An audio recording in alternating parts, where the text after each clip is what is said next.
በጣም ከዛ የምስራች ነው። ወንጌል የምስራች ነው። ወንጌል ማለት ወይም የምስራቹ ምንድነው? ኢየሱስ ክርስቶስ ጌታ የሆነው አደራችሁን ሶስቱን ምን እንዳትሉ አትነጣጥሉት። ክብር ለጌታ። ኢየሱስ ክርስቶስ ጌታ የሆነ ምን ብሎላችኋል? ተወልዶላችኋል። ስለዚህ ኢየሱስ ክርስቶስ ምንድነው? ጌታ። እሱን ለማለት አናፍርም። ክብር ለጌታ። ባይ ዘ ወይ ኦንላይን ነኝ፣ ላይቭ ነው፣ ሪከርድ ነው። እሱ ይሻለኛል። ኦንላይን ከሆነ ይቆጥበኛል። ኦፍላይን ነው እና እግዚአብሔር የሰጠን የምስራች ምንድነው? ደግሜ ነው የምጠይቃቸው። አለቃችሁ ያልማካችሁ ጊዜ ላይ ሬፕቴሽን ድገመው ብሏል እኮ። ሬፕቴሽን ድግምት ሲሆን ነው መጥፎ እንጂ መድገምት ወደ ድግምት መንፈስ እንዳይሄድ መጠንቀቅ አለብን። ግን በሬፕቴሽን መጽሐፍ ቅዱሳዊ ነው። ግን በኢየሱስ ክርስቶስ ጌታ ነው። እሱ ነው የምስራች እንጂ አሜሪካ ቪዛ አግኝተሃል ምናምን አይሆንም።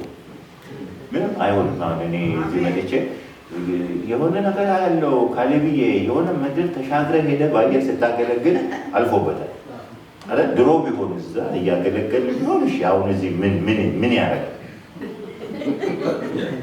አይደል? ያኔ ምስራች ነበር አይደል? እዛ እያለን ሃሌሉያ ጌታ ተናገረኝ ነበር እንላለን። ግን እኔ አሁን ሳስበው የጌታን ስራ ካልሰራ ምን እንሰራለን? አንድ ሰባኪ የሐረር ሰባኪ ነው ያልኩት። የሐረር ሰዎች ካላችሁ ይቅርታ ነፃ ስለሆኑ ማለት ነው። ይሄ የኔ ቃል አይደል። ኦንላይን ነኝ ወይ ብዬ ጠየቁ። እንደዚህ አይነት ነገሮችን በነፃነት ያ ኦንላይን እና የሐረር ሰባኪ አንድ የቸርች ጋበዝ ነው። ይሄ በደንብ በትክክል እና ይሰብካል። ተቃጥሎ ነው የሚሰብከው። በቃ በጣም እየተቀጣጠለ ይሰብካል። እና ኢየሱስ ክርስቶስ በቃ ከሰማይ ወረደልን፣ በድንግል ማርያም አደረ፣ በግርግም ተወለደልን፣ ዝቅ አለልን፣ ተዋረደልን፣ ሞተልን፣ ተቀበረልን፣ ከሙታን ተነሳልን፣ በአብ ቀኝ ተቀመጠልን። ከዚህ በላይ ምን አባ ያርግላል?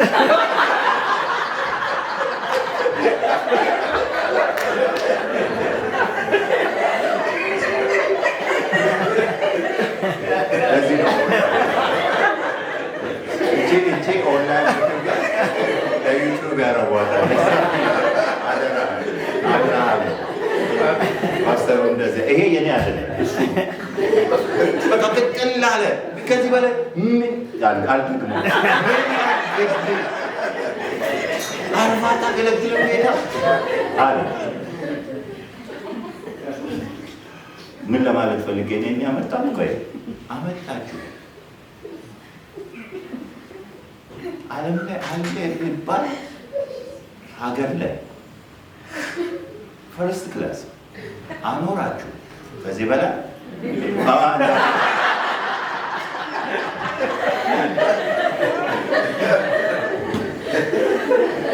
ተግባብተናል። እንዳችሁ በቃ እንዳችሁ እና እሱን ለማለት በቃ ትልቁ የምስራች አሁን ለእኛ ምንድን ነው? ኢየሱስ ክርስቶስ ጌታ ነው። የእሱን ጌትነት አውጀን እንሞታል። መሄድም ካለብን ይህንን አውጀን ምድራዊ ቁሳቁስ አውጀን በቃ ምን ሁሉም ያላየነው ምን አለ? በእውነት በምድር ላይ ያላየነው ምን አለ? የእሱን ክብር አይተን አሁን ወደዛ ነው። ክብር ለጌታ ነው። አሁን መጠበቅ የሚለው ላይ ክብሩን ያዩ ሰዎች የጠበቁ ያዩ ሰዎች አሉ። የሚቀጥለው ስላይድ ላይ መጠበቅ ካለ በኋላ መልካም ሰዎች መልካም ዜና አይተናል። መልካም ቃል ኪዳን አይተናል። አሁን ደግሞ ምን መልካም ሰዎች ቃል ኪዳኑን ምን ያደርጉ የጠበቁ ሰዎች ናቸው። መልካም ሰዎች ቃል ኪዳኑን የጠበቁ ሰዎች ናቸው። ለምሳሌ ስምዖን አሁን እንዳልኳችሁ ነው። በቃ ማዳንህን አይኖቼ ምን አድርገዋል አይተዋልና አሁን ምን አድርገኝ አሰናብተኝ። ምኑን ካቀፈ በኋላ ኢየሱስ ክርስቶስ ጌታ የሆነውን ካቀፈ በኋላ አሁን አይኖቼ ምን አድርገዋል ማዳንህን አይተዋል። ማዳንህን አይተዋል ሲል ምንድን ነው ያለው? ሲጠራው ምንድን ነው ያለው? ይሄ ለአሕዛብ ሁሉ የሚገልጥ ብርሃን። አማርኛው የሚገልጥ ብርሃን የሚለው ትንሽ ስለማብራራው ምን ብያለሁ? light for the revelation of Gentiles ወይም ለዓለም ሁሉ ምንን የእግዚአብሔርን ነገር የሚገልጥ revelation። አሁን የያዝኩት የዓለም ሁሉ ብርሃን ነው። አሁን የያዝኩት የዓለም ሁሉ ምንድን ነው? መገለጥ ነው። መገለጥ ነው። እንደገናም ደግሞ ቅድም እንዳየነው ጠዋት ምንድን ነበሩ? እስራኤላውያን ምንድን ነበሩ ብለናል? በግዞት ነበሩ፣ በባርነት ነበሩ፣ በቅኝ ግዛት ውስጥ ነበሩ። ስለዚህ ለእስራኤልም ምንድን ነው አለ? ለእስራኤልም ክብር ወይንም ደግሞ ግሎሪ ቱ ዩር ፒፕል እስራኤል፣ ለሕዝብህም ክብር የሚመልስ የነበሩበትን ስታተስ የሚመልስ የተነገራቸውን ቃል ኪዳን የሚመልስ ነው። ይሄ ያቀፍኩት ክብር ለጌታ። ይሄንን ካገኘው አሰናብተኝ። አሜን። ይሄ ካለ በእጅ አሰናብተኝ። ኢየሱስ ክርስቶስ ጌታ ይሆን። ይሄንን ሲጠብቅ ነበር። ሌላው ማነች? ሐና ነች። ሐና በ84 ዓመቷ የኢየሩሳሌም ቤዛ ለሚጠብቁ ሁሉ ስለ እነሱ ወይም ስለ እርሱ ትናገር ነበር ይላል። በ84 ዓመቷ አሜን አሜን። በስንት ዓመቷ? ቃሉ ነው የሚለው። ሄደን እናንብበው እስኪ ሉቃስ 2 ላይ ሉቃስ 2። ይሄ በጣም ጥሩ ነው፣ ምክንያቱም እያንዳንዳችን ልናደርገው የሚገባ ነገር ነው። ኢየሱስ ክርስቶስ ጌታ ነው ስንል ጌትነቱን ምን ማድረግ አለብን? አንደኛ መረዳት አለብን። ለማን ሁሉ? ለዓለም ሁሉ የሆነ ስለሆነ የእግዚአብሔር ነገር የሚገለጠው በማን? በክርስቶስ ነው። ስለዚህ ሉቃስ ላይ ምዕራፍ 2 ላይ ቅድም እንዳየነው ምዕራፍ 2 ከቁጥር 25 ጀምሮ እስከ 35 ብናነበው ጥሩ ነው። እነሆም በኢየሩሳሌም ስምዖን የሚባል ሰው ነበረ። ይህም ሰው የእስራኤልን መጽናናት ይጠባበቅ ነበረ። አሜን። ምን የሚያደርግ ነበረ? የሚጠባበቅ ነበረ። ጻድቅና ትጉ ሰው ነበረ። ጻድቅም ነው። ምንድን ነው? ትጉም ነው። እግዚአብሔር ትጋትን ይጨምርባል። ጽድቅ አንድ ነገር ነው። በጽድቅ ላይ ምን ትጋት። አንዳንድ ሰው አያችሁ ያመልካል፣ አምልኮ አለው፣ ግን ደግሞ ምን የለው? ሶሪ ቱ ሴይ ዲስ ትጋት የለው። አንዳንዴ የሚጸልየው ለምግብ ጊዜ ብቻ ነው።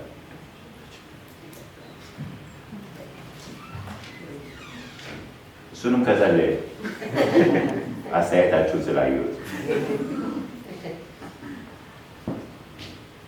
ትጉም ሰው ነበረ። መንፈስ ቅዱስም በእርሱ ላይ ነበረ። አሜን። መንፈስ ቅዱስም በእርሱ ላይ ነበረ። በጌታም የተገባውን ሳያይ ሞትን እንዳይ በመንፈስ ቅዱስ ተረድቶ ነበር። አቤት! ይሄ ምን አይነት መረዳት ነበር! ሳላገኘው አልሞትም። የተናገረ ጠዋት ምንድን ነው ያለው? እግዚአብሔር በቃል ኪዳኑ ምንድን ነው የተናገረውን ያደርጋል። ታማኝ ገናን ስናስብ ምን ብለን እናስብ እያለ ቃል ኪዳኑን የሚፈጽም አምላክ 8000 ያህል ቃል ኪዳኖች ተፈጽሟል አላልኩ? አንዱንም የማይጥስ አምላክ እግዚአብሔር ይመስገን። ስለዚህ የተናገረውን ያደርጋል። አሁንም ደግሜ እነግራቸዋለሁ፣ የተናገረውን ምን ያደርጋል? አንዳንዴ አይመስልንም። አይመስልም ማለት የተናገረው አይመስልም፣ ሲሆን ግን አይደለም።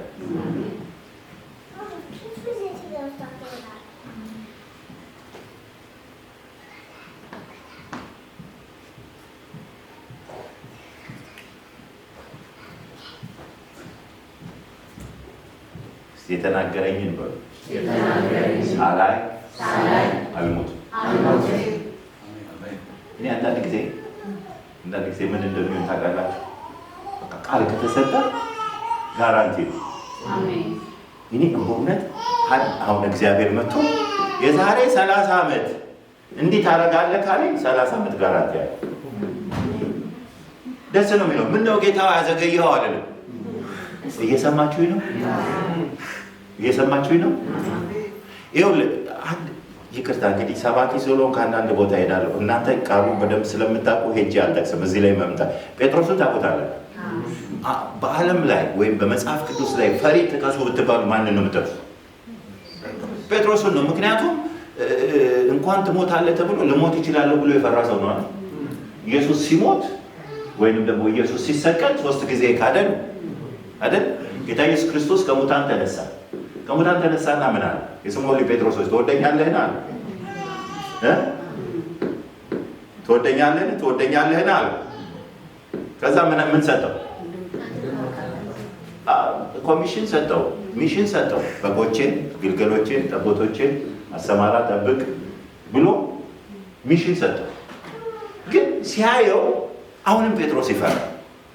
ና አለው። ሂዱና እናንተ አንብቡ፣ ጊዜ አልወስድም። ና አለውና አንተ ጴጥሮስ ነህ አለው። ጴጥሮስ ባረጀ ጊዜ ሱሪህን ሌላ ያስታጥቃል አይደለም? ጫማህን ሌላ ያገባልሃል። ምን ማለት ነው? አሁን ጎልማሳ ነህ። በምን አይነት ሞት እንዲሞት አመለከተው ይላል። ባጭሩ ልንገራችሁ። ና ጴጥሮስ አለውና አንተ ጎረምሳ ነህ አይደለም? አርጅተህ ጃጅተህ ሽንት ቤት መሄድ አቅቶ ነው የምትሞት። በደምብ ሰምታችሁ። ሱሪ ማን አድርጎልህ? አቤት እንዲህ አይነት መልእክት ቢመጣላችሁ እንዴት ትሄዳላችሁ? በቃ ምን አለው? አሁን ጎልማሳ ነው። ራስህ ትሄዳለህ፣ ራስህ ትነዳለህ፣ ራስህ ታያለህ፣ ራስህ ታነባለህ። ግን እባካችሁ ሽንት ቤት ውሰዱኝ ብለህ በስትሬቸር በደንብ ድክም ብለህ ጃጅተህ ነው የምትሞተው። ኧረ አላው ጃጅተህ ነው የምትሞተው።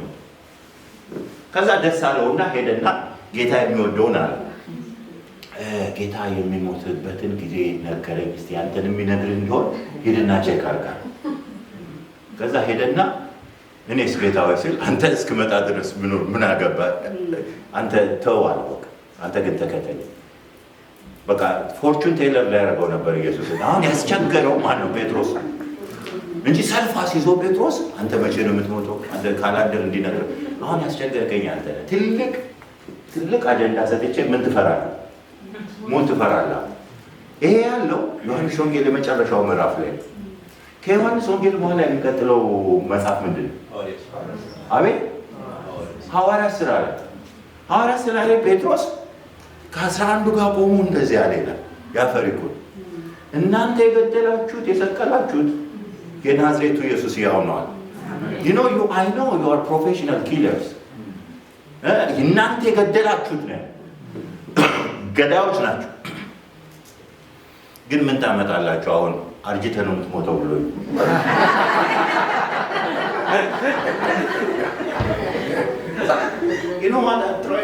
ማለት የፈለግኩ ገብታችሁ ገዳዮች ጋር ቆሞ ባለፈው እኮ ልሞት ይችላሉ ብሎ እናንተ ገዳዮች ናችሁ። ግን እናንተ እሱን ተውት። እሺ ሊበለው ላይ ቻፕተር 12 ላይ ጴጥሮስን ያዘው ይላል አይደል? ያዕቆብ አይሁድን ደስ እንዳሰኛቸው ከዛ ነገ እገልሃለሁ አለው። ነገ እገልሃለሁ ብሎ እስር ቤት አስገብቶ ጴጥሮስ ምን አደረገ ነው የሚባለው? ተኛ ይላል። ነገ እገልሃለሁ አለው ሄሮድስ። ኢየሱስ ግን አርጅተህ ነው የምትሞተው አለው። ነገ ሄሮድስ ይላል፣ ኢየሱስ አርጅተህ ነው የምትሞተው ይላል። ስለዚህ ማነው ጴጥሮስ የኢየሱስን ሰማና ተኛ። ልባርካችሁ ለጸሎት ካልሆነ በስተቀር እግዚአብሔር ያስተኛል። እና ብልን የሚያደርገው አለ። አሁን አንዳንድ መቼ ነው የሞባይሉ የሚከፍለው?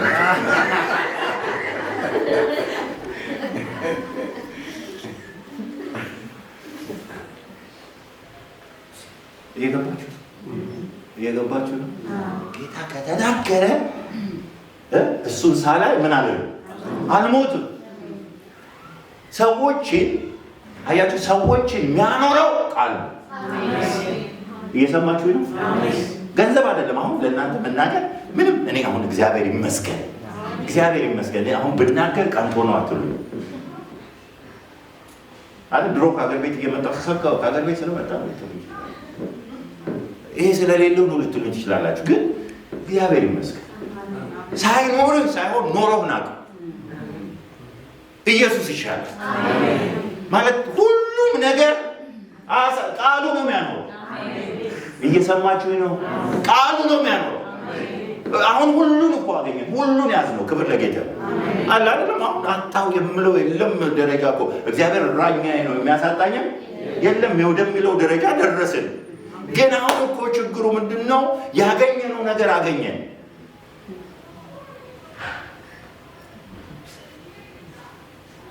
ከባድ አማርኛ ተጠቀም እየገባችሁ ነው? ያገኘነው ነገር አገኘን፣ ጠቀለለን፣ ከእግዚአብሔር እየወሰደን መጣ። ለማግኘት ብዙ ጣርን፣ እግዚአብሔር እንድናገኘው ምረዳን። ያገኘነው ነገር ግን ሲያገኘን አስቸጋሪ። አንድ ወዳጅ አለ፣ ምግብ ስንበላው ነው እንጂ ሲበላን ጥሩ አይደለም ይላል።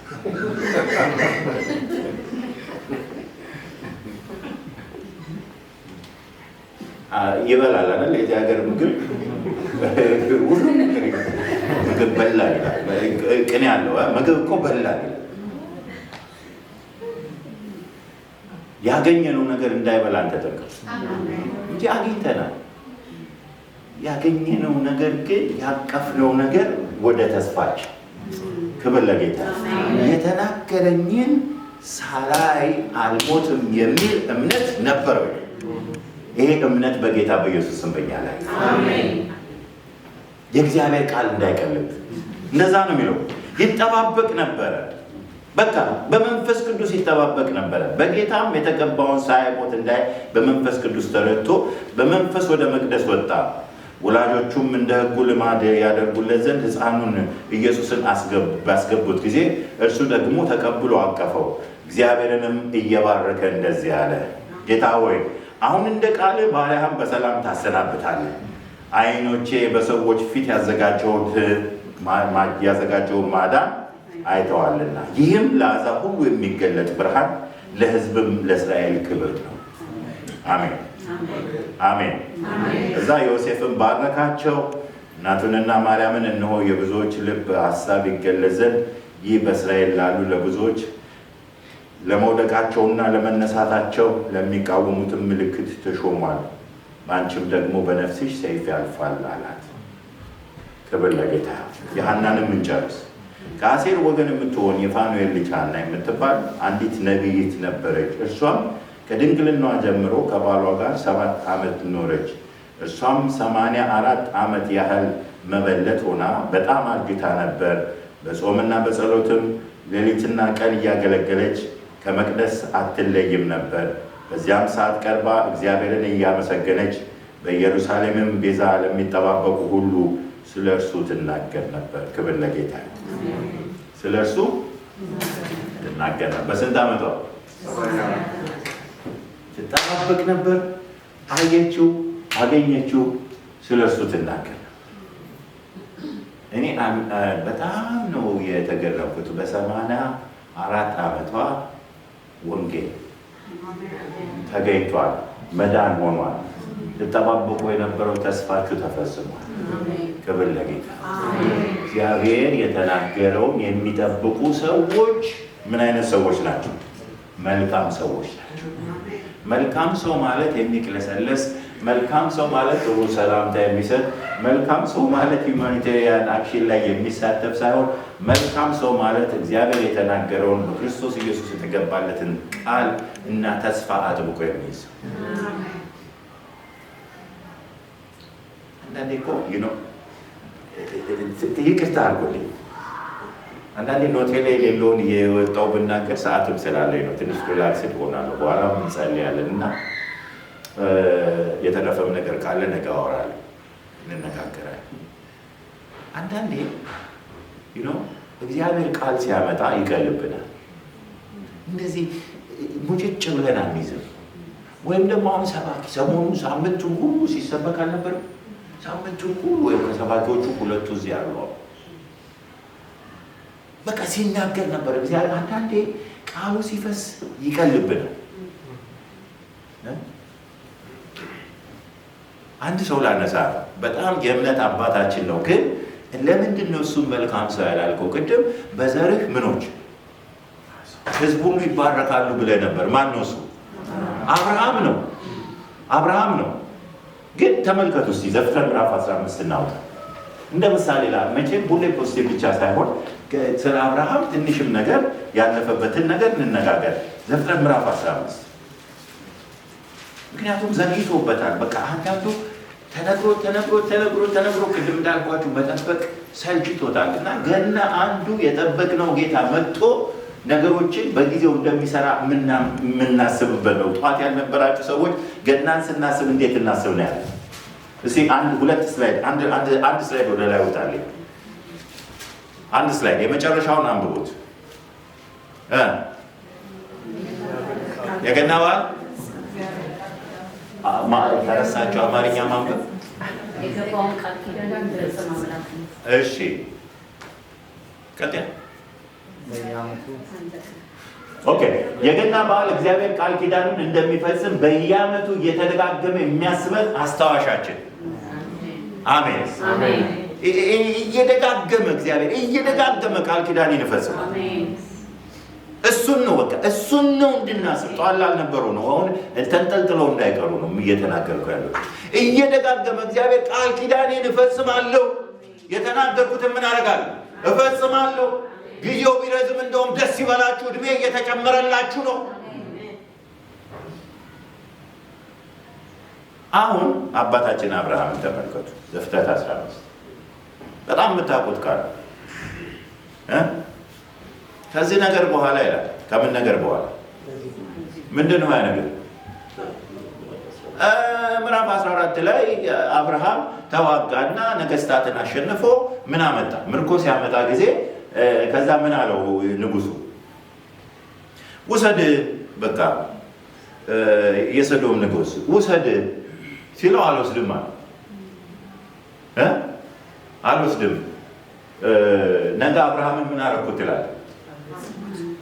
ባለጠጋ አደረኩት ትላለህ። እጆቼን ግን ወደ ማን?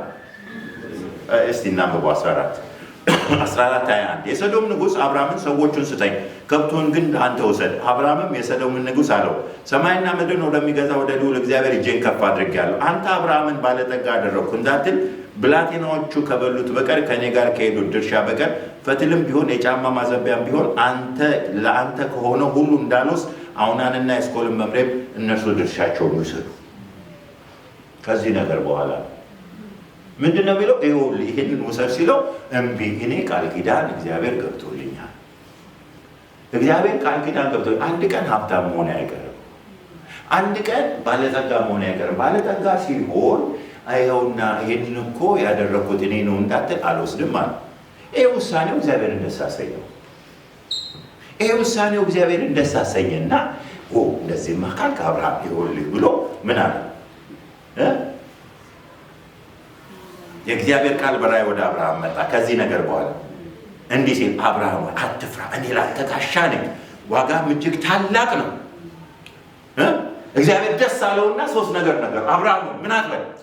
አትፍራ። ከዛስ ዋጋህን ለመዘለላቸው ሶስት ነገር እኔ ላንተ ጋሻ ነኝ፣ ዋጋ እጅግ ታላቅ ነው፣ ከተውከው የበለጠ እጅግ ታላቅ። አትፍራ፣ እኔ ላንተ ጋሻ ነኝ። እናንተ አሜን አላችሁ። አብርሃም ግን አሜን አላለ። ምን ቀጥል? አብርሃምም አቤቱ እግዚአብሔር ሆይ ምን ትሰጠኛለህ? እናንተ ነው አሜን ያላችሁት። እሱ ምን አለ? ምን ትሰጠኛለህ? እኔም ያለ ልጅ ይሄዳል። የቤቴ መጋቢ እስቲ ቤቴ ብሎ የቤቴ መጋቢ የደማስቆ ሰው ነው። ኤሌዘር ነው። አብርሃምም ለእኔ ዘር አልሰጠኝም፣ እነሆ በቤቴ እስቲ ቤቴ ብሏል። የተወለደ ሰው ይወርሰኛል። እኔ የእግዚአብሔር ትዕግስት ይገርመኝ። የእግዚአብሔር ትዕግስት የሚገርመኝ ምን እንደሆነ እኔ ብሆን ና አብርሃም ጆሮህን አምጣ ብዬ አትሰማም ወይ? እኔ ራሴን እኮ ነው የሰጠው። ሶሪ ማይኩመት ራሴን ሰጥቼ እንዴት ልጅ ትላለህ? ዓለምን ሰጥቼ እንዴት ቤቴ ትላለህ? ዋጋ ታላቅ ነው እያልኩ ከብት ተወረሰ እንዴት ትላለህ ብዬ እንደው ልክ አገባው ነበር። አንዳንድ እግዚአብሔር ትልቅ ነገር እየነገረን በትንሽ ነገር ነው የምንለካው። ቤቴ እግዚአብሔር አሁን ቃል እንዲያመጣለት የፈለገው ምንድን ነው? በቤትህ ያለውን ኤሌዘር አይወርስም አይቻለሁ፣ ሽሉ ጉድ የሚል የሆነ መንፈስ በዚህ ጋር ሲሯሯጥ አይቻለሁ፣ ወግቻለሁ ይላል ጌታ ምናምን። አሜን ክላል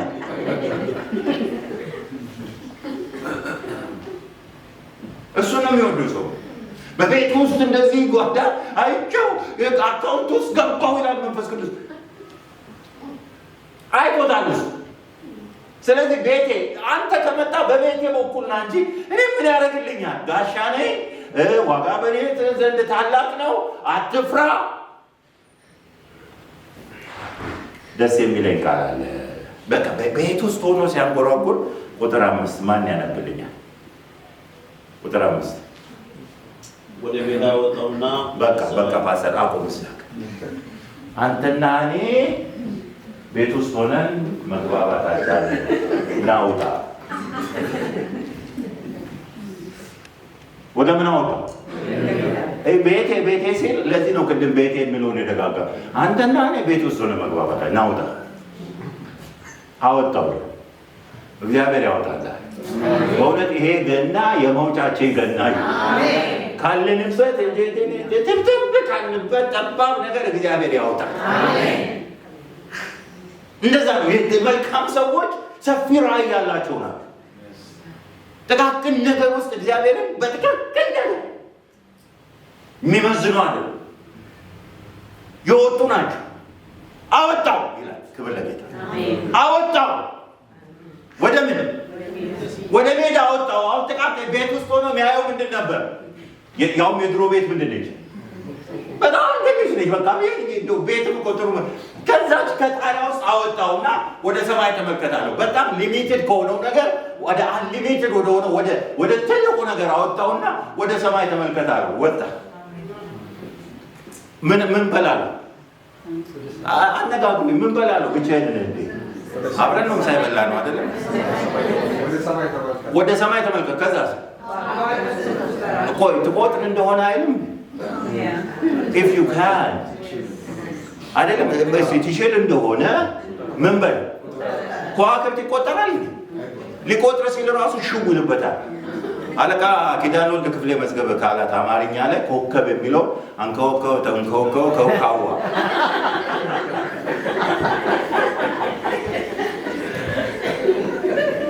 የራሱ ብዜቱ የግዝ ብዜቱ ካውካዋ እግዚአብሔር ትቆጥር እንደሆነ ሲቆጠራል። ሊቆጥር ሲል ሽው ይላል። ሊቆጥር ሲል ቤት ውስጥ ያለው ከብቱን ይቆጥራል። ኤሌዘር ቡሬ ያለ ቦቄ ያለ ምናምን ይቆጥራል። ኮከቡን ግን ምን ማለት አልቆጠረም። ወደማይቆጠር በረከት ያስገባል እግዚአብሔር። አሸዋንም እንደዛው ነው። ልነግራችሁ እችላለሁ፣ ጊዜ እንዳይወስድብኝ ነው። አሸዋውንም ትቆጥር እንደሆነ አለ። ከዛ በኋላ ቆጠረ ይላል። ቆጠረ ይላል ወይ? ቆጠረ አይልም። አብርሃምን በእግዚአብሔር ጽድቅ ሆኖ ቆጠረ ሳይሆን ተቆጠረ። ሃሌሉያ። ቆጥራለሁ ተቆጥረ ትሆናለህ። አይ ኖ አይ ጋት 1% እግዚአብሔር አንተ እምነት አርበኛ አገኘዋለሁ። ከብት ቆጠራ፣ ዶላር ቆጠራ፣ አካውንት ከቆጠራ ከዛ የወጣ የእምነት ሰው የተናገርኩትን አጥብቆ የሚይዝ አንድ ሰው አገኘ። በእውነት ነው የምላችሁ እግዚአብሔር በዚህ ገና አንድ ሰው ያገኝ። አንድ ሰው ይሄ ጭንቅላቱን ያዞረ የፕላስና ማይነስ የተለያየ አይነት ስርዓት ከሱ ያለፈ ከቤት ቆጠራ ከቤቶችና ቆጠራ ይወጣ በእምነት የሚኖር እግዚአብሔር የተናገረውን ቃል የሚይዝ እግዚአብሔር የተናገረውን ይፈጽማል የሚል መልካም ሰው እግዚአብሔር ያብዛ። ታሪኮ በካልኩሌሽን ነው ሰው የሚኖረው። ኤሌዘር ሊወርሰኝ ነው ይላል። ቅድም እንዳልኳችሁ ጉድ ታይድ የለም። አሁን በጣም ባድ ኒውስ ነው ያለው። በየጊዜው ባድ ኒውስ ነው። ትራምፕ እንደዚህ ያለ ነው፣ እንትና እንደዚህ ያለ ነው፣ ኢሳያስ እንደዚህ ያለ ነው፣ አብይ እንደዚህ ያለ ነው። ሌላ ማን ይጨምር?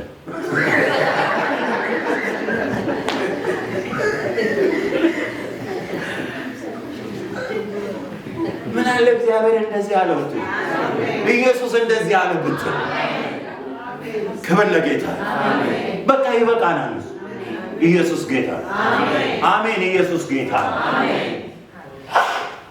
አብርሃም በእግዚአብሔር አመነ፣ ጽድቅም ሆኖ ተቆጠረ። ከዛ በኋላ አብርሃም የበግና የፍየል ነገር የሌዘርን ነገር ሲያነሳተው I think this is the paradigm shift በህይወቱ የተከሰተ ትልቅ ለውጥ እዚህ ጋር ነው። ከዛ በኋላ እግዚአብሔር ሲናገር አሜን ሲል ነው የተፈጸመለት። እና አንዳንዱ በዚህ ስቴት ውስጥ ነው ያለው። ብዙ ዋጋ ከፍሏል። ኢቭን ዛሬ እንኳን ብዙ ዋጋ ከፍሎ የመጣ ሰው አለ። ብዙ ዋጋ ከፍሎ እኔ ጌታ ይሻለኛል፣ ቤታን ባመልክ ይሻለኝና የሚመጣለትን ቀን ግን ምን ያደርጋል? ያቃልላል። ምን ትሰጠኛል? ሁሉ ጊዜ የሚያስቡ ጥብብ ያለ ነገር። አሁን እኔ አምሾር በጣም እዚህ ጋር ያላችሁት ከኤርትራ ከኢትዮጵያ ሀበሻው ማህበረሰብ ማለት ነው ኮመን ከዛ አካባቢ ነው የመጣችሁ። ብዙ ጊዜ የምናስበው ምንድን ነው? በቃ አምልኳችንም ራእያችንም ከሰከንድ ጀኔሬሽን ከልጆች ያለፈ አይደለም። ግን እግዚአብሔር የበለጠ ጸጋ፣ የበለጠ ራእይ፣ የበለጠ ጥሪ ሰጡ። እግዚአብሔር ይመስገን። ስለዚህ መውጣት አለብን ከዚህ ከታሰርንበት ካልቸራል እና የተለያየ ነገሮች ወጥተን እግዚአብሔር ለበረከት ያደረገን ሰዎች ነንና ለበረከት መሆን አለብን። ከጎናቸው ያለው ሰው ያዝ አድርጉትና ሴትም ከሆነች ነይ ውጭ በሉ፣ ወንድም ከሆነ ና ውጣ በሉ። እግዚአብሔር ያውጣናል። በቃ ውጡ። እግዚአብሔር ያውጣ፣ ከአስተሳሰብ ያውጣ። ራሳችንን በቃ ሁሌ እኮ የሆነች ነገር በቃ ሰርክላለች። ከዛ ከዛ ብዙ ጊዜ ምሳሌ የምንሰጠዋለን። ጉድጓድ ውስጥ ያለች አይጥ ተጠየቀች አሉ። ማን እንደጠየቃት አላውቅም ሲባል ነው የሆነ መጽሐፍ ላይ ነው ያነበው። ጉድጓድ ውስጥ የሰማዩ ስፋት ምን ያክላል ሲባል የጉድጓዱን አፍ አለች። ታውቀዋለች። የሰማይ ስፋት ለእሷ ምንድን ስትወጣስ ታያዋለች። እና አንዳንድ ጊዜ የእኛ ነገር በብዙ ነገር እግዚአብሔር ኤክስፒሪየንስ ሰጥቶን ጥበብ ያለ ነገር ይሆናል። እግዚአብሔር ያወጣል። አሜን። እግዚአብሔር ያወጣል። ቶሎ ቶሎ እንሂድ። እሺ፣ የት ይወለድ? ጌታ ኢየሱስ ክርስቶስ በግርግም ተወለደ። አሁን ወደ ዋናው ሀሳብ እንዴት ነው ሊያገናኘው የሰው እያላችሁ ልታስቡ ትችላላችሁ። አሁን ፈጠን ብዬ በብርሃን ፍጥነት ነው የሚሄደው፣ ምክንያቱም ይሄን ጨርሼ ነገር ሌላ ነገር ነው የምጀምረው። በግርግም ተወለደ። አሜን። ቀስ ብላችሁ አሜን ያላችሁ እግዚአብሔር ይባርካችሁ። ለምንድን ነው? አይ ስለገባኝ ነው እግዚአብሔር ይባርካችሁ ያልኩት። ምንድን ነው ግርግም የሚለው ቃል ማጎሪያ፣ ማከማቻ፣ ግርግም በረት፣ የእንስሳት ክፍል ማለት ነው። እና እዚህ ሉቃስ 2 ላይ በ7 12 እና 16 ላይ ግርግም ተጠቅሷል። 3 ቦታ ነው የተጠቀሰው ግርግም። በረት የሚለውን ከየት እንዳመጣ ነው አላውቅም፣ ግን መጽሐፍ ቅዱስ ግርግም ነው የሚለው። ግርግም የከብት ነው፣ ግርግም የእንስሳ ነው።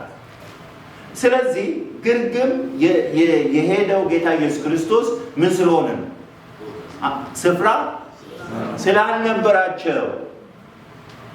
እስካሁን ዴቨሎፕ እያደረግን የመጣን ያያችሁ ቃል ኪዳን አየን፣ ምስራች አየን፣ ጥሩ ሰዎች አየን፣ ሬቨነንት የሆኑ ሰዎች አየን።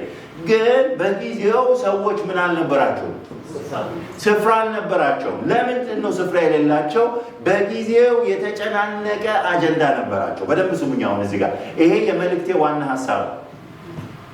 በጊዜው የተጨናነቀ ምን ነበረ? አጀንዳ ነበራቸው። ቅድም አንዳንዶቹን አንስቻለሁ፣ በኋላ አብራራለሁ ያልኩትን ላብራራ። አንደኛ፣ በጊዜው የሮማውያን ከባድ ፖለቲካዊ ጫና ነበረባቸው።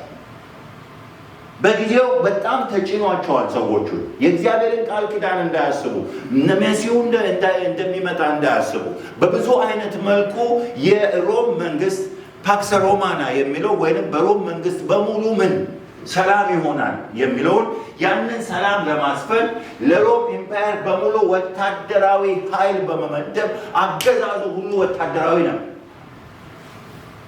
ስለዚህ በዚህም ስትሄዱ ወታደር ነው፣ በዚህም ስትሄዱ ወታደር ነው፣ በዚህም ስትሄዱ ወታደር ነው። ሰላም ተብሎ ግን ሁከት ነበር ያለው። ስለዚህ በጊዜው ያንን መቋቋም ነበረባቸው። ሁለተኛው አጀንዳ አውግስጦስ ቄሳር ንጉሥ ቢሆንም በውክልና ይሁዳን የሚገዛው አውግስጦስ ማለት ምን ብያለሁ ጠዋት? ረሳችሁት? አውግስጦስ ማለት ምን ማለት ነው? ኃይለኛ ጌታ፣ ባለስልጣን፣ ገዢ ማለት ነው። ስለዚህ አንደኛ ጌታ ኢየሱስ ክርስቶስን ያሳደደበት ምክንያት ሌላ ገዢ መጥቷል ሲባል አውግስጦስ ማለት ራሱ ከቄሳሮች እኔ ጌታ ነኝ፣ እኔ ኃያል ነኝ የሚል ስለሆነ ኢየሱስ ክርስቶስ እሱም ጌታ የሆነ ተወልዷል። አሜን። ስለዚህ ይሄ አውግስጦስ ቄሳር፣ ይሄ ኃይለኛው ቄሳር ምን አደረገ? በውክልና እንደገና ማንን? ሄሮድስን ጨካኙን ሄሮድስ በይሁዳ ወክሎት ነበር። እሱም ምንድን ነበር ያደረገው? ለምሳሌ ህፃናትን ያሳርድ ነበር ሄሮድስ። እንዲሁ አካባቢውን እንድታዩ ህፃናትን ያሳርድ ነበር።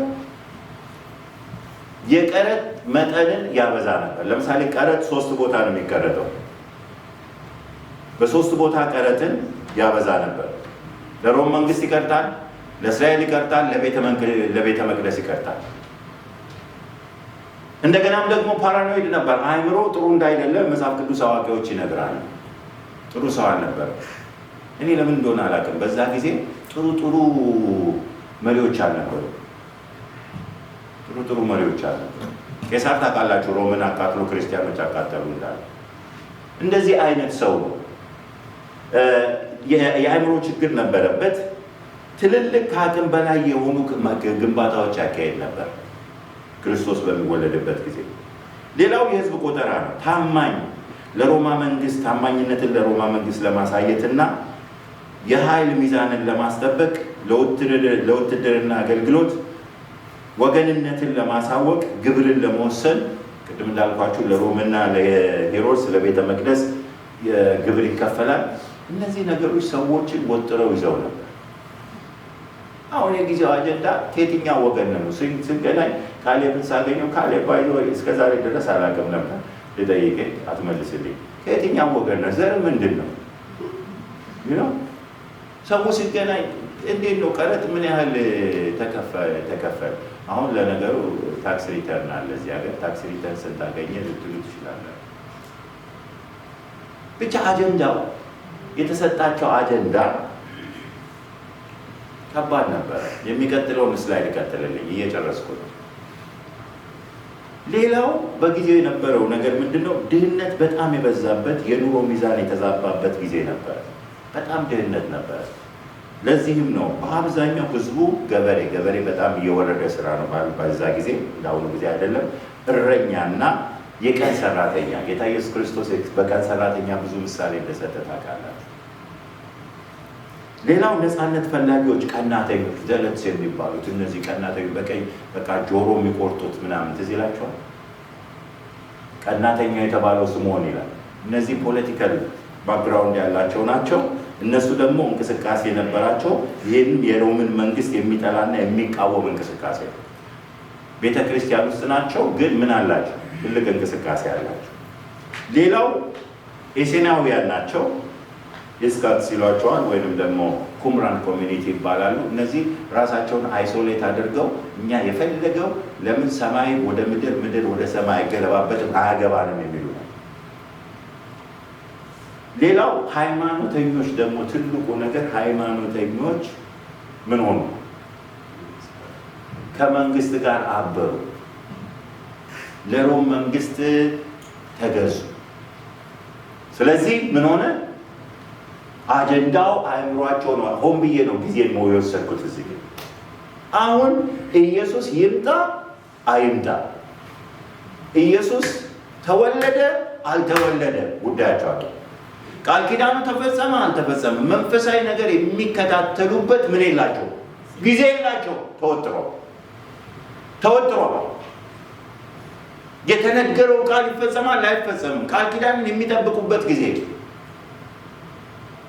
ስለዚህ በጊዜው ማህበራዊ የመጨረሻውን ፓራግራፍ እኔ ማህበራዊ፣ ኢኮኖሚያዊና ሃይማኖታዊ ወዘተ አጀንዳዎች ሳይወሰድ ትንቢትን መርምሮ የእግዚአብሔርን ጊዜ ጠብቆ ለመሲሁ ስፍራ የሚያዘጋጅ ስላልተገኘ በየትኛውም ትንቢት ላይ ባልተጠቀሰ ሁኔታ እየሰማችሁ ነው።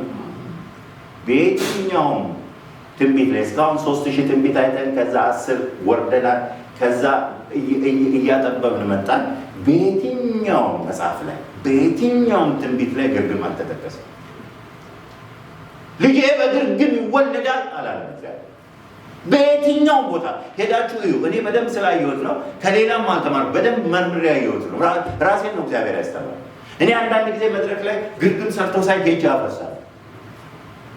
እውነት ነው የምላለው። 92 ሙሉ ወንጌል እንደዛ አድርጋ ትልቅ ግርግም ወጣቶች ሰጡ። አፍርሱ። ይህን ጌታ መጣል አፍርሱ። ግርግም ቤታችሁን ግርግም ያለ መዘጋጀት፣ ግርግም የእግዚአብሔርን ቃል ያለመጠበቅ፣ ግርግም የእግዚአብሔርን ቃል ስፍራ ካለመስጠት፣ ግርግም በራስ አጀንዳ ከመወጠር የተነሳ ለክርስቶስ ለሚመጣው ተስፋና ቃል ኪዳን ምን ቦታ ካለመስጠት የተነሳ የተወለደበት ቦታ ስላልነበራቸው የተወለደበት እንጂ በቃል ኪዳን ወይም ደግሞ በትንቢት የተነገራል። ይሄን በደንብ ስሙ። ግርግም የሚል የለም በእግዚአብሔር ፕላን ውስጥ። ግርግም የሚል የለም በእግዚአብሔር ቃል ኪዳን ውስጥ። ግርግም የሚል የለም። ታያችሁ እስከ ነገ አለው ንገሩኝ። የለም። አንዳንዱ በደንብ አንቆለባብጦ ጌታ ኢየሱስ ክርስቶስ በግርግም የተወለደው ራሱን ዝቅ ለማድረግ ነው። አዎ ራሱን ዝቅ እንዳደረገ ፊልጵስዩስም ላይ ተጠቅሶልናል፣ በብዙ ቦታ ተጠቅሶልናል። ግን በግርግም መወለዱን የትኛውም ኮንፈርሜሽን አልሰጠም፣ አፕሩቫል አድርገው። መጽሐፍ ቅዱስ የሚለኝ ቦታ ስላልነበራቸው፣ ቦታ ስላልሰጡት፣ ቦታ የሰጡት ነገር ብዙ ስለነበረ፣ ቆጠራ ስለነበረ፣ ፖለቲካ ስለነበረ፣ ታክስ ስለነበረ፣ ወገን ስለነበረ፣ ዘር ስለነበረ፣ እነሱ ቦታ የሰጡት ይሄን ስለነበረ፣ እንደገናም ደግሞ በዚህ በቆጠራ ምክንያት በአጀንዳው በጊዜው አጀንዳ መሰረት ነገሮች ስለተጣበቡ በግርግም ተወለደ። ስለዚህ በግርግም ተወለደ። ዛሬስ የእኛ ተስፋ የት ይወለድ ነው ጥያቄ። የእኛ ቃል ኪዳን የት ይወለድ ነው ጥያቄ። በጊዜው አጀንዳ ተጠምደናል ወይንስ ተስፋችንን በትክክለኛው ጊዜና ስፍራ ለመቀበል ተዘጋጅተን?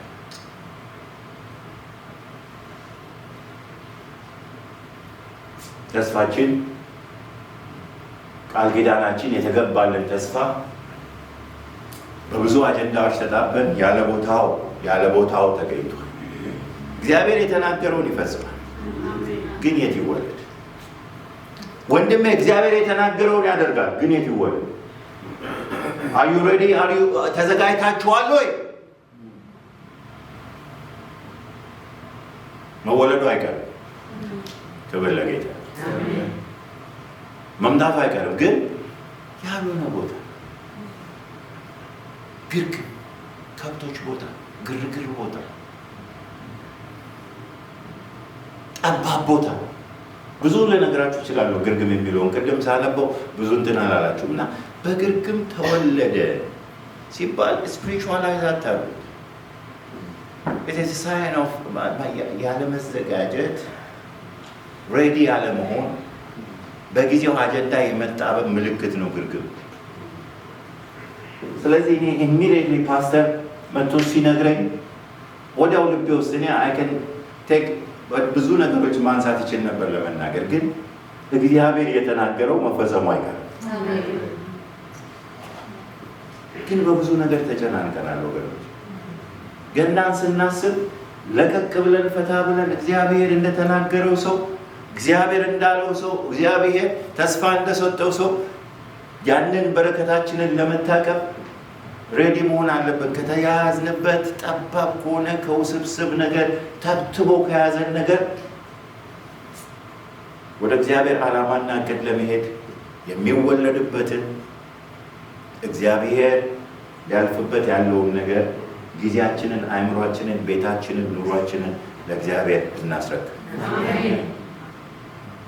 በዚህ ገና በዚህ ዓመት በእውነት ወደ 2026 ከመሻገራችን በፊት እኔ ኮሚትመንት እንድትገቡ መፈልገው እግዚአብሔር መናገሩ አይቀርም፣ እግዚአብሔር የተናገረውን መፈጸሙ አይቀርም።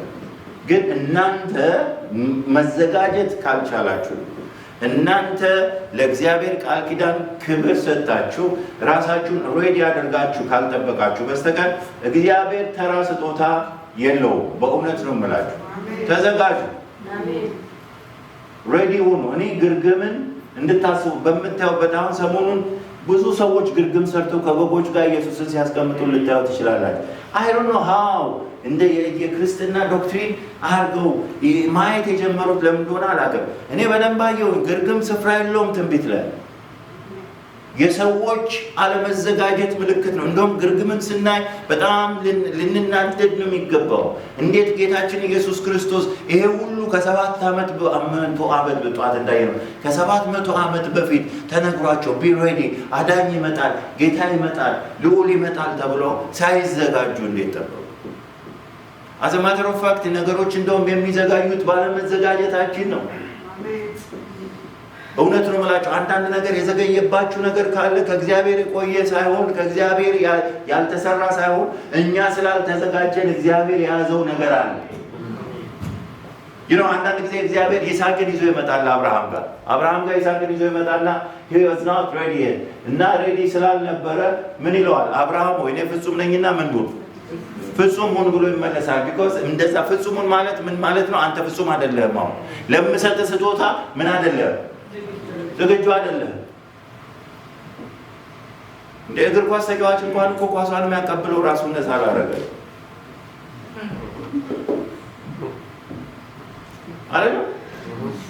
አይደለም ሲል ቅድም ካሰ ይጫወታል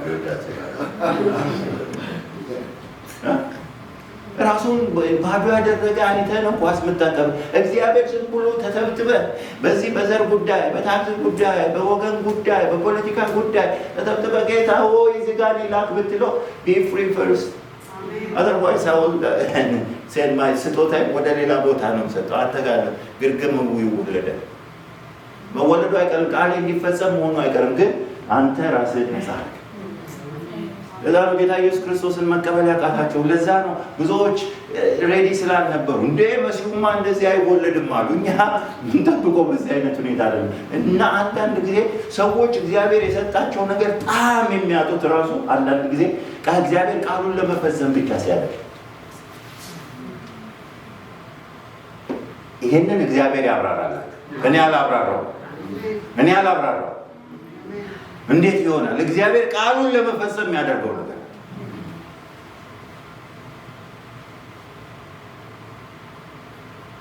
እና አምሹር የጌታ መንፈስ በእኔ ላይ እንዳለ አምናለሁ።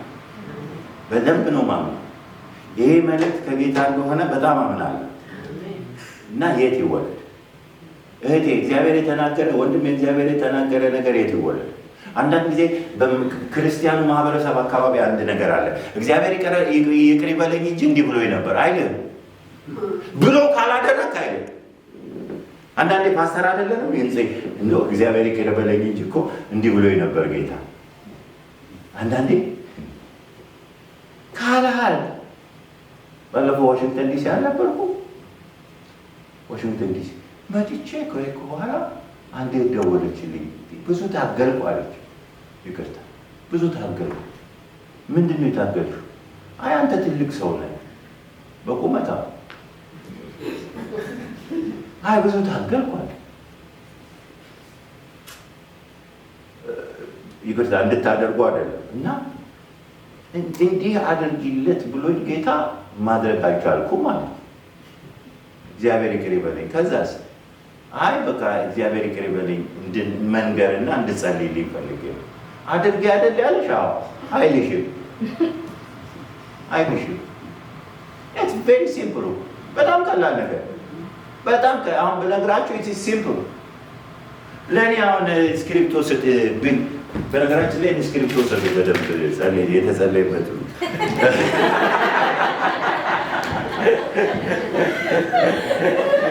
እንደዛ ሲባል ነው የሚሄደው።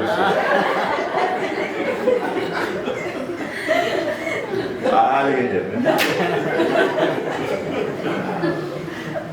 አሁን ለካሌብ ስክሪፕቶ ሰጥቼው ምንም ግን ጌታ አርግ ካሌብ ባረገው ምንድን ነው በረከት ነው። አንዳንዴ እንደ ኮመን ሚስቴክ ትክክል እንዳደረገ እግዚአብሔር ይቅር ይበለኝ እንጂ ጌታ ምን ብሎኝ ነበር?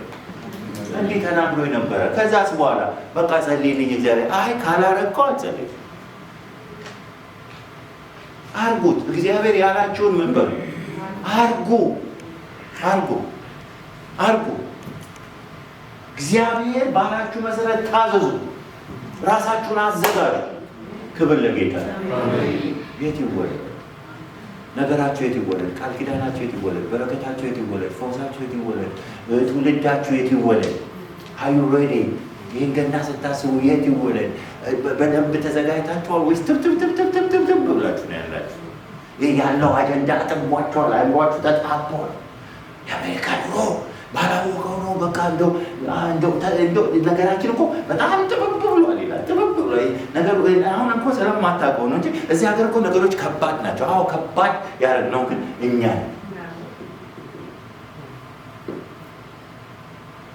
ከባድ ናቸው። ያለ ኢየሱስ ነገሩ ከባድ ነው። ኢየሱስ ክርስቶስ ጌታ ካለ ግን ቀላል። አሜን። የምስራች እሱ ነው። በዚህ ውስብስብ ነገር ውስጥ ቀላል። አሁን ውጩን ስታዩት አንዳንዴ እንቅልፍ አይወስዳችሁም። ምንም እዚህ ጋር ስትሉት እዛ ጋር፣ እዛ ጋር ስትሉት እዚህ ጋር፣ እዚህ ጋር ስትሉት እዛ ጋር። አገር ቤት አንዳንዴ ሲሄድ አገልግሎት እንደዚህ ያነጥፉና አጭር ብርድ ልብስ ይሰጡናል። ሳሚ እንደዛ አጋጥሟል። እንደዚህ ስስብ እግርህን ይበላል።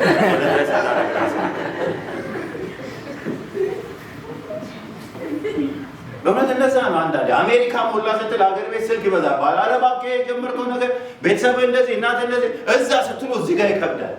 ኢየሱስ ሲመጣ ግን ሃሌሉያ ሃሌሉያ የምድር ሁሉ የሚሆን በረከት አገር ቤት ብቻ አይደለም። በቃ በእሱ ላይ የተደገፉ ኢየሱስ በቂ ነው። ለሕዝብ ሁሉ የሚሆን ታላቅ ደስታ የምስራች ነግራችሁ እሱም ኢየሱስ ክርስቶስ ጌታ የሆነ በእሱ ላይ ረፉ። አትጣበቡ። የጊዜው አጀንዳ አይጥመባል። ገና የሚወለድ ገና በእኛ ውስጥ የሚወጣ ብዙ በረከት የሚወለድ ነገር አለ። ይገባቸዋል አይደል? ይገባቸዋል። ፊዚካሊ አይደለም ብላ አሁን እኛ እኮ ምንም በቃ እኔ ማነኝ እኔ እንደዚህ እንዴት ይሆናል እንዴት ይሆናል? እንዲሁ አንድ ጊዜ አገልጋዮች ተሰበሰቡና እየጨረስኩ ነው፣ ከ3 ደቂቃ በኋላ እንጸልያለን። አገልጋዮች ተሰበሰቡና እስቲ መልእክት ይዘህልና አሉ። ፓስተሮች ናቸው ከሚስቶቻቸው ጋር እና እግዚአብሔር ኃይለኛ ቃል ሰጠኝ። እስካሁን ኃይለኛ ነው ለኔ፣ በጣም ለኔ ነው ለኔ ስናገረው በጣም ከባድ ነው። ምን የሚል ነው? ራሔሎች በላቸዋለኝ። ራሔልን ታውቃታላችሁ? የማን ሚስት ነች? የያዕቆብ ሚስት ነች። ብታትወልድም ደግሞ በተቃራኒው እህትየው ዝም ብላ ትወልዳለች። እሷ ግን ምን አትወልድም። እና ለአገልጋዮች ይሄን ንገራቸዋል። ብታትወልድም በኋላ አንድ ፕሮጀክት ነደፈች። ምን አለች? ባሬ ባላ ቺትና ከእሷ ጋር ተኝተ ምን አለ ልጅ እሷ ታረግዛለች። እሷ ስትወልድ ግን ምን ላይ ትወልዳለች? በጪኔ ላይ ትወልዳለች። እኔ ምን አደርጋለሁ? ስም አወጣለሁ አለች። አያችሁ፣ ኃይለኛ ፕሮጀክት ነው። ኃይለኛ ፕሮጀክት ነው። የማ ፕሮጀክት?